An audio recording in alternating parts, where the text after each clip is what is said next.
Hello student, कैसे हैं आप सब। एक बार पुनः से कोचिंग क्लासेस पर स्वागत है। उम्मीद करता हूं आप सब अच्छे होंगे, मस्त होंगे, बेहतर होंगे, आपकी पढ़ाई बेहतर चल रही होगी। क्लास 12th केमिस्ट्री एनसीईआरटी में आपका चैप्टर 3 चल रहा है, जिस चैप्टर का नाम है केमिकल काइनेटिक्स अर्थात रासायनिक बलगतिकी, जिसमें आज आप लोग सीखने वाले हैं बच्चों आर्हेनियस समीकरण, जो कि बोर्ड एग्जाम के हिसाब से काफ़ी महत्वपूर्ण है। जो बच्चे बोर्ड एग्जाम 2024 की तैयारी कर रहे हैं तो आप लोग बेहतरीन विधिवत प्लेलिस्ट में वीडियोज पा सकते हैं। आप लोग शिव कोचिंग क्लासेस के प्लेलिस्ट में जाएं, क्रम से आपको वीडियो मिलेगा और एक टॉपिक को एक वीडियो में आपको कवर कराया जाता है। जैसे एक क्वेश्चन जैसा क्वेश्चन पूछा जाता है उस हिसाब से आपको पढ़ाया जाता है। बोर्ड एग्जाम को टारगेट में मैं रखकर पढ़ाता हूं बच्चों। या कोई कह दे कि नीट या जेईई के लिए, तो उसके लिए मैं यहाँ पे टारगेट नहीं रखता हूँ, केवल बोर्ड एग्जाम का टारगेट रहता है। चलिए शुरू करते हैं बच्चों। सबसे पहले हम आपको थोड़ा सा ये चीज़ बता देना चाहते हैं कि जो आर्हेनियस का समीकरण क्यों लाया गया। भाई सक्रियण ऊर्जा की गणना इससे की जाती है, ऐसा क्यों? तो जब अभिक्रिया का अध्ययन कर रहे थे आर्हेनियस साहब, तब उन्होंने कहा कि जैसे रासायनिक अभिक्रिया संपन्न होती है तो इसमें ताप पर निर्भर करती है। यानी ताप पर जो रासायनिक अभिक्रिया संपन्न होती है, तापमान बढ़ाने से उसकी सक्रियता बढ़ जाती है। कैसे? जैसे मान लीजिए रासायनिक अभिक्रिया में जो भाग लेते हैं वो अभिक्रिया की अणुसंख्यता कहलाती है, सबको पता है। लेकिन जितने अणु भाग लेते हैं क्या वो सभी के सभी रासायनिक अभिक्रिया संपन्न करा देते हैं? नहीं। जो अणु अभिक्रिया को संपन्न कराते हैं उन्हें सक्रिय अणु कहते हैं, ठीक है, एक्टिव मॉलिक्यूल्स बोल देंगे उसको। और जो अणु अभिक्रिया में भाग तो लेते हैं लेकिन रासायनिक अभिक्रिया का दर निर्धारण नहीं करते। भाई क्रिया में भाग, मान लीजिए मैं कहता हूं सभी के सभी होड़ लगा, हम कहते हैं कि इतने सारे मॉलिक्यूल्स रासायनिक अभिक्रिया को संपन्न कराएंगे, लेकिन कुछ अणु उसमें ऐसे भी होंगे जो रासायनिक अभिक्रिया को संपन्न कराएंगे। ठीक है, मैं क्या कह रहा हूं, अभिकारक के कुछ ऐसे अणु होंगे जो रासायनिक अभिक्रिया को संपन्न कराएंगे, मतलब जो अभिक्रिया हो रही है उसमें वास्तविक रूप से भाग लेंगे, वो सक्रिय अणु कहलाते हैं। लेकिन कुछ ऐसे भी अणु होते हैं जो रासायनिक अभिक्रिया में, मतलब वहां पर प्रेजेंटेशन तो है, उनका प्रेजेंट है वो, लेकिन रासायनिक अभिक्रिया में जो वास्तविक रूप से भाग लेना चाहिए वो भाग नहीं ले पाते, उनको हम निष्क्रिय अणु कहते हैं। फिर उन्होंने कहा कि यदि हम इन निष्क्रिय अणु को एनर्जी दे दें, ताप दे दें, तो वो सक्रिय अणु में बदल जाते हैं। यानी ताप बढ़ाने से उनके बीच टक्करों की संख्या बढ़ जाती है और अभिक्रिया की दर भी बढ़ जाती है। ये किनका सिद्धांत है? आर्हेनियस साहब का ही सिद्धांत है। उन्होंने भाई साहब गुणात्मक एवं मात्रात्मक अध्ययन किया। मात्रात्मक मतलब मात्रा के आधार पर कि कोई भी रासायनिक अभिक्रिया संपन्न होती है तो उसमें अभिकारक के कितने अणु भाग ले रहे हैं, फिर उसमें कितने अणु भाग लेने के साथ कितने अणु क्रिया कर रहे हैं। भाई रासायनिक अभिक्रिया में भाग लेना अलग मैटर है और रासायनिक अभिक्रिया संपन्न कराना अलग मैटर है। भाई हमने आपको बताया था अणुसंख्यता और अभिक्रिया की कोटि में डिफरेंस, कि वास्तविक रूप से जो जितने भी अणु होते हैं वो अणुसंख्यता कहलाती है, लेकिन उसमें से कुछ ऐसे अणु होते हैं जो रासायनिक अभिक्रिया को निर्धारित करते हैं, मतलब रासायनिक अभिक्रिया के दर का निर्धारण करते हैं, उसे हम कहते हैं अभिक्रिया की कोटि। तो ऐसे यहां पर भी आर्हेनियस साहब बोले कि भाई अभिक्रिया में सभी के सभी अणु मान लीजिए आ तो गए हैं, लेकिन वास्तविक रूप से जो अभिक्रिया संपन्न हो रही है उसमें सभी अणु भाग नहीं लेते।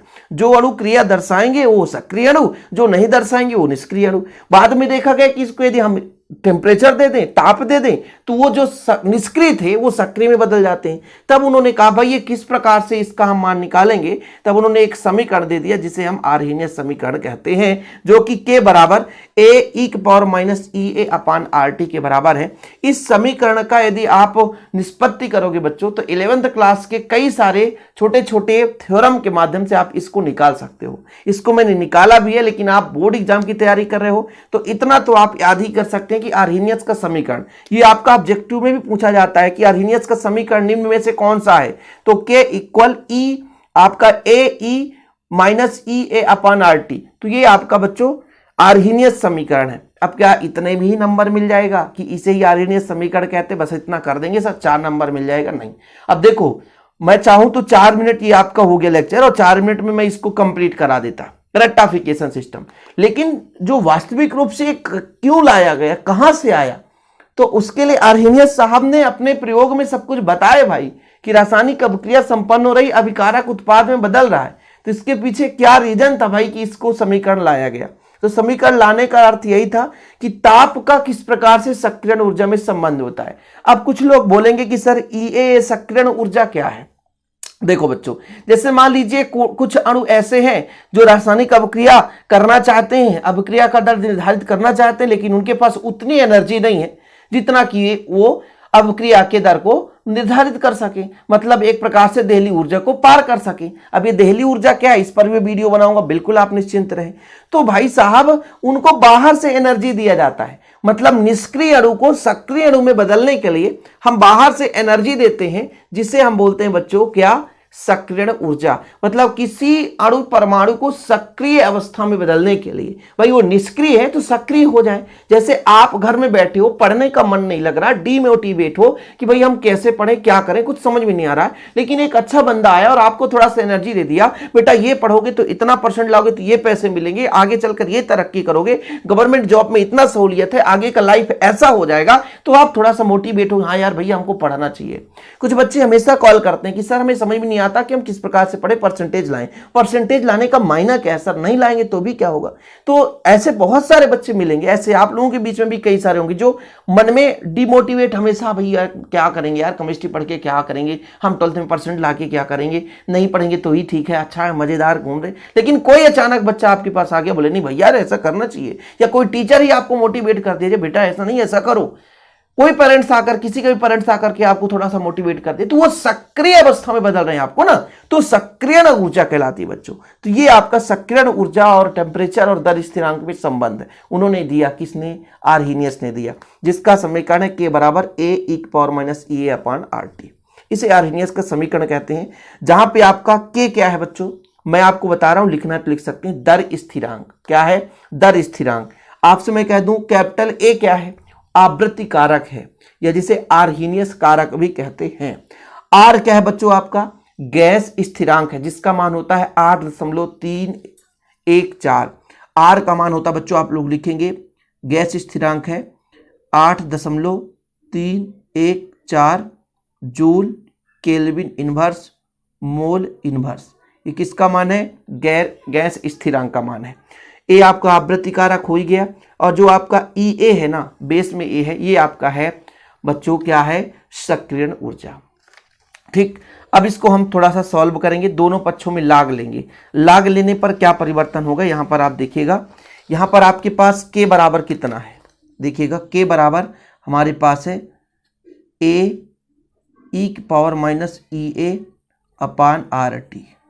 दोनों पक्षों में लाग लेंगे। अब हम हिंदी नहीं लिख रहे हैं, आपको मैं बताऊंगा लघुगणक लेने पर। तो जब लघुगणक लेंगे बच्चों, बेस में E है, इधर आपका हो जाएगा लाग, E बेस में है a⁻⁸ अब एक मैं आपको फार्मूला बता देता हूँ, यहाँ पे गुणा है ना, मतलब ये पार्ट अलग है, ये पार्ट अलग है। एक फार्मूला होता है log mn बराबर, log m अलग हो जाएगा और log n अलग हो जाएगा, ये पार्ट फार्मूला है भैया। ठीक है, तो जब फार्मूला बता ही दिया, इसके आगे क्या हो जाएगा बच्चों, तो देखिएगा ये दो भागों में बट जाएगा। एक आपका log E के है बराबर log हो जाएगा बच्चों EA हो जाएगा, प्लस का log E के पावर -EA/RT। यहाँ तक क्लियर हो गया, ये फार्मूला है, इसलिए आप कंफ्यूज मत होना। अगले स्टेप में बच्चों फिर से हम लगाएंगे, E के बराबर आपका हो जाएगा log EA, देखिए जो पावर में है ना वो सामने आ जाएगा, -EA/RT है। ठीक है, और log बेस में भी E, और ये हो गया बच्चों। ये कैसे हो गया, ये फिर से मैं बताता हूँ आपको। log यदि m के पावर n है ना बच्चों, तो जो पावर है वो सामने आ जाता है, कहाँ जाता है, सामने आ जाता है। तो ये आपका जो पावर था ना, E का पावर था, वो सामने आ गया। ये log प्रॉपर्टी से लगा रहे हैं, log प्रॉपर्टी से, और कुछ भी नहीं है। ठीक है, यहाँ तक क्लियर है, कोई दिक्कत तो नहीं है। अब यदि मैं आपसे कह दूं इसका बेस और लघुगणक दोनों समान हो, जैसे मैं कहता हूँ log इसका बेस भी E है और लघुगणक E है, तो इसका मान 1 होगा। यानी बेस और लघुगणक दोनों समान होने पर इसका मान 1 होता है बच्चों। क्या होता है, 1। तो इसको जब मैं हटाऊंगा तो log के बराबर कितना आ जाएगा, log EA, यहाँ पर आपका EA/RT पूरा 1 को हटा दो, कोई दिक्कत नहीं है, साइड में हमने कर दिया बच्चों। अब अगले स्टेप में करते हैं। अब जब हम इसको log 10 में बदलेंगे, जैसे log 10A 10K हो जाएगा, तो यहाँ पर ई का 10 हो जाएगा, लेकिन जब भी हम लॉग में बदलते हैं बच्चों तो 2.303 का मल्टीप्लाई हो जाएगा, चूँकि ये ऊपर है इसलिए नीचे मल्टीप्लाई होगा। 2.303 आपका आर है तो आर रहने दो, बाकी ये टी है ना बच्चों तो 1/t कर दो। ये हो गया। अब इसको अपन थोड़ा सा मॉडिफाई कर दें, log 10 के इक्वल आपका हो जाएगा log, एक प्रकार से कोई बात नहीं है, इसको पहले आप कर दो -EA/2.303, ठीक है, आर, और ये बच्चों आपका 1/t रहने दो, माइनस तो माइनस ना, प्लस log 10 ये हो जाएगा। ये चीज निकल कर आया, यही आर्हेनियस का समीकरण है। हम आपको क्रम से कराते हैं, कोई दिक्कत नहीं। यहाँ पर देखिएगा, ये है बच्चों, दोनों पक्षों में लघुगणक लेंगे। ए आपका आवृत्ति कारक है, स्मॉल ई ए आपका जो भैया सक्रियण ऊर्जा है, टी ताप है, आर क्या है, गैस स्थिरांक है। समीकरण के दोनों पक्षों में लाग लेने पर, लाग ले लिया हमने। ये देखो बेस में ई है ना, यहाँ भी बेस में ई है, तो कंफ्यूज मत होना, यहाँ भी बेस में ई है, ये बेस में ई है, ये आपका बेस में ई है। देखो बच्चों, मैंने आपको बताया था यहाँ पे दो पार्ट है, log m और n, तो log m plus log n। फिर आपको मैंने ये फार्मूला बताया था कि log mn बराबर क्या होता है, log m plus log n। इसके अगले स्टेप में बच्चों log e के है, log e a है, ये जो पावर में वो सामने आ जाएगा, तो पावर में था उसको मैंने सामने ला दिया, ये चीज़ किया। log m के पावर n, बेस में e आप कर सकते हो, तो log m का पावर जो n था वो सामने आ गया, तो आपका बच्चों n log m हो गया। ये आप लोगों ने, मैंने पहले भी बताया था कि जब बेस और लघुगणक दोनों समान हो तो उसका मान एक होता है, जब एक रखूं तो ये आ जाएगा। फिर इसको log 10 में बदलेंगे तो e के जगह 10 हो गया, 10 हो गया, यहाँ पे 2.303 का मल्टीप्लाई हो गया। फिर बच्चों मैंने जो आपको अभी समझाया था कि इसको अरेंजमेंट कर दें, तो ये अरेंजमेंट हो गया। या इसको ऐसा भी कर सकते हैं, या इसको हम ऐसा भी कर सकते हैं, log 10 के इक्वल, इसको पहले यदि लिखेंगे तो आपका हो जाएगा EA/2.303 R, फिर आपका बच्चों ये हो जाएगा 1/t प्लस log 10A। देखो भाई साहब, इसके साथ कई प्रकार से क्वेश्चन बन जाते हैं। एक क्वेश्चन मैं आपको यहाँ पर दिखा रहा हूँ, ये लंबा चौड़ा क्वेश्चन है। देखिए, ये लंबा चौड़ा क्वेश्चन है जो कि एग्जाम में पूछा गया है कि आर्हेनियस समीकरण को सीधी रेखा के समीकरण में लिखिए और इस समीकरण में ग्राफ ढाल क्या होगा, ग्राफ ढाल निकालना है। और किसी अपघटन अपक्रिया के लिए 1/t तथा log के बीच ग्राफ से वक्र का ढाल इतना प्राप्त हुआ, तो क्रिया में सक्रियण ऊर्जा की, मतलब सक्रियण ऊर्जा EA का मान निकालना है। इसके आगे यदि क्वेश्चन बन जाता है तो थोड़ा सा ध्यान दीजिएगा। फिलहाल अभी यहाँ पर ग्राफ खींचना बच्चों, 1/t और log के बीच में, 1/t और log के, देखो ए यहाँ पे log के और 1/t, इन दोनों के बीच में आपको ग्राफ खींचना है। एक दूसरे की, मुझे ऐसा लग रहा है कि व्युत्क्रम है, देखो तो जरा, व्युत्क्रम नजर आ रहा है, 1/t व्युत्क्रम है। टी का मान यदि बढ़ाएंगे, टी का मान बढ़ाएंगे तो ये घटेगा, लेकिन 1/t का मान बढ़ाएंगे, 1/t का मान, तो इसका मान धीरे धीरे बढ़ेगा। तो इसका मैं थोड़ा सा ग्राफ बनाता हूँ। और ग्राफ बनाने के लिए बच्चों हमको एक सरल रेखा से तुलना करने पर, सरल रेखा कैसे, एक सरल रेखा हम यहाँ पर लेते हैं, सरल रेखा का समीकरण पढ़े हो आप लोग, यदि मैथ है आपके पास तो mx प्लस सी से तुलना करने पर, तुलना करने पर तो बच्चों ये जो आपका m है ये प्रवणता होता है, क्या होता है, प्रवणता, और इसी को कहते हैं ढाल, इसी को कहते हैं बच्चों ढाल।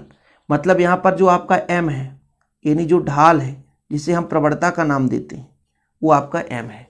और m किसके बराबर है, देखिएगा जरा, y आपका ये हो गया, x आपका 1/t हो गया, c आपका ये हो गया, तो ढाल आपका मिला है -EA/, ये आपका माइनस में है, EA/2.303 R, और बच्चों t तो आपका 1/t क्या है, ये आपका x का मान है। इसलिए इस समीकरण से तुलना करने पर हमें ढाल मिल चुका है, क्या, ढाल मिल चुका है। ग्राफ यहाँ पर थोड़ा सा मैं आपसे बता दूं कि ग्राफ कैसे खींचूंगा बच्चों, ग्राफ कैसे खींचूंगा। ग्राफ मान के चलता हूं, इधर मेरा थोड़ा समझिएगा, इधर मैं दे देता हूं 1/t, ठीक है, और ऊपर दे देता हूं log k, ठीक। अब इसका जो ढाल निकलेगा तो ढाल कुछ इस प्रकार से निकलेगा, ये आपका ढाल होगा और इस ढाल का मान है माइनस EA अपान 2.303 R। ये ढाल निकल कर आ गया, क्योंकि ग्राफ यदि पूछ दे भाई साहब तो आप लोगों को डाउट नहीं होना चाहिए। ये ग्राफ किसके किसके बीच है, log 10 के एवं 1/t के मध्य ग्राफ है। ठीक, ये चीज है बच्चों। और वैसे भी मैंने बताया था कि टाइम के व्युत्क्रम है बच्चों, इसलिए इसका ग्राफ इस प्रकार से, ये ढाल ऐसा ना होकर के ऐसा है, क्योंकि भाई टाइम के व्युत्क्रम है, उल्टा है, इसलिए ढाल इस प्रकार से प्राप्त होता है। अब मान लीजिए क्वेश्चन में पूछा गया है कि ढाल, देखो जरा, ढाल हमें कितना प्राप्त हुआ है, 99 मतलब माइनस में 20 प्राप्त हुआ। तो सक्रियण ऊर्जा का मान बताओ भाई। ठीक है, इसका सक्रियण ऊर्जा का मान निकालना है।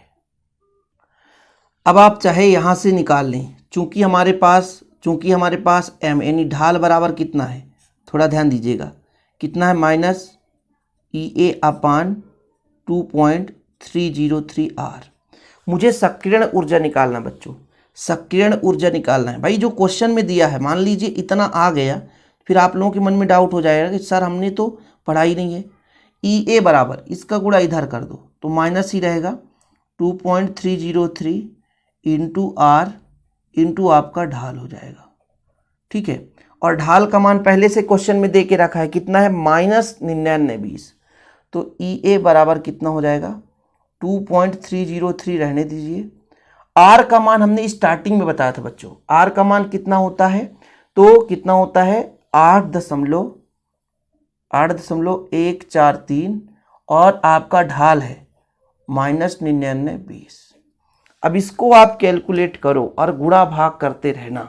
गुणा भाग करने पर इसका लंबा चौड़ा भाग आएगा भाई, इसका आप गुणा कर लेना। अलग से मैंने करा है कि 186,033.024 और ये चूंकि ये ऊर्जा है तो कैलोरी, भाई अणुओं को दी गई ऊर्जा है तो प्रति ग्राम अणु, मतलब 1 ग्राम अणु को इतना कैलोरी ऊर्जा दिया जाता है, तब वो सक्रियण ऊर्जा निकल कर आता है।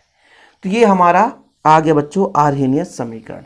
जो चीज़ हमने कंप्लीट करा दिया है, उम्मीद करता हूँ इसे आप लोग अच्छे तरीके से सीखेंगे। टाइम लगता है किसी भी चीज़ को सीखने के लिए, तो थोड़ा सा यहाँ पे भी वक्त लग चुका है आर्हेनियस समीकरण, लेकिन उम्मीद करता हूँ कि आप लोग इसे अच्छे तरीके से सीख गए होंगे।